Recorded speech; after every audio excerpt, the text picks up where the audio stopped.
Nigeria's airports have recently been in the spotlight, not for upgrades, but expansion rather, but for a growing number of confrontations between passengers and aviation staff, both in the terminals and mid-flight. From disputes over flight rules to disagreements during boarding, these incidents are sparking conversations about passenger conduct, airline rights, and the role of regulators. Uloma Onyemachi has more on this.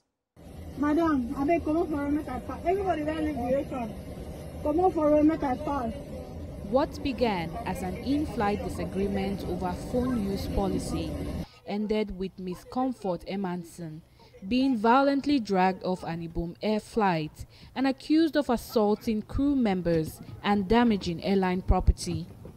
The airline operators of Nigeria made a swift decision to impose a life ban on her.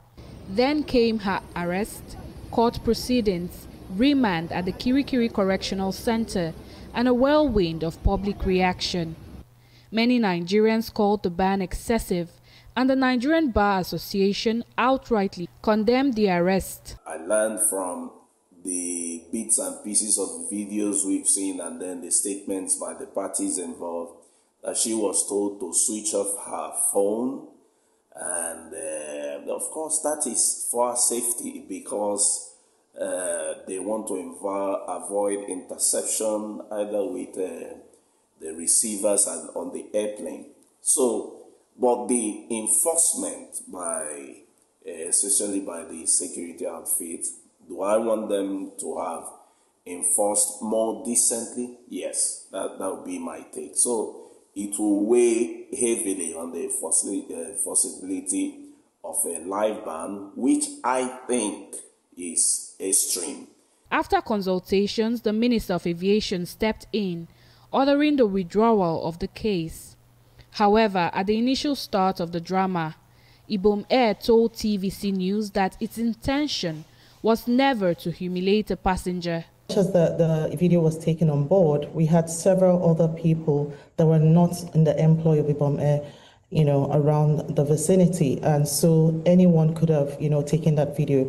I can tell you categorically that that video was not released by us. No self-respecting airline would, go about their business with the intention of humiliating or taking any passenger out of their aircraft in other ways, in a way rather than decent.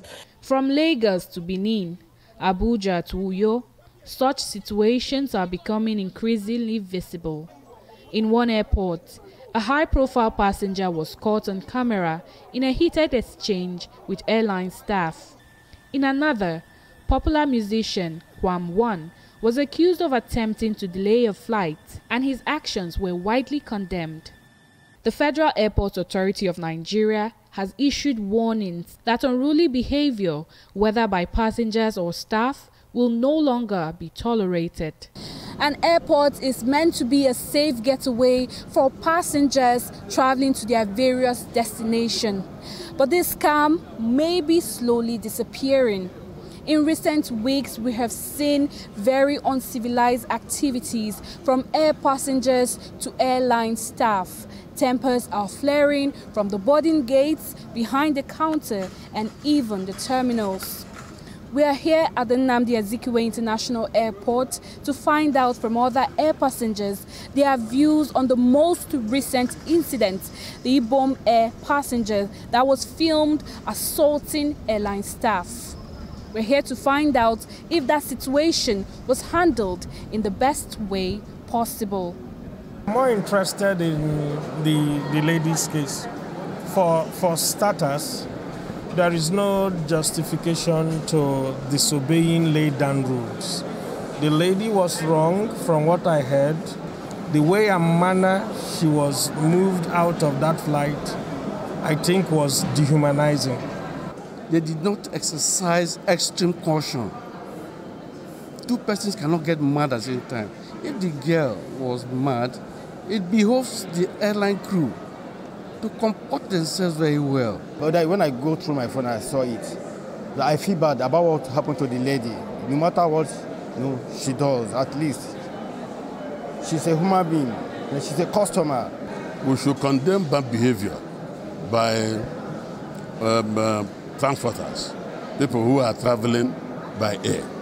They should maintain decorum each time they find themselves in the air, because air is not a thing you play or you tamper. Both parties are wrong. She shouldn't have slapped her, and she too shouldn't have stripped her naked. For the Nigerian Civil Aviation Authority, the rules remain clear. Section 45, subsection 3 of the Civil Aviation Act of 2022 says refusing aviation security screening amounts to 500,000 naira minimum as fine. Section 84, subsection 3A says violence at an aerodrome causing or likely to cause serious injury or death is an offense. Section 84, subsection 3B says this offense is punishable by a minimum of 2 million naira fine or at least 5 years imprisonment. The Director of Public Affairs and Consumer Protection in this exclusive reiterated the laws for air passengers. Phones must be switched off during takeoff and landing. If you are asked to switch to airplane mode, obey. You can do it. If you are asked to turn it off, obey. It is not a whether or not. You must comply with the regulations at all times. Despite the minister's intervention, he says investigation to get all sides of the story is ongoing and eyewitnesses will be interviewed, at least to avert a repeat. One thing people need to understand is that the NCA does not have the power to ban travel passengers. So the NCA did not ban Kwan 1. Okay. The NCA did not ban this woman. The NCA issued an advisory to the airline operators of Nigeria in the case of Kwan 1. You guys need to place this passenger on a no-fly list for safety consent, safety and security consent. And this also puts to rest the actions of the CAA in the Kwan 1 case, puts to rest the allegations of complicity because he's a big man. The CAA, if it were that way, the CAA would not have done its job or taken the steps that we took. Investigations need to take a little bit of time. Today I've announced that other passengers who witnessed closely what happened during that flight should come forward and volunteer information. We'll take all of this and we'll look at CCTV footage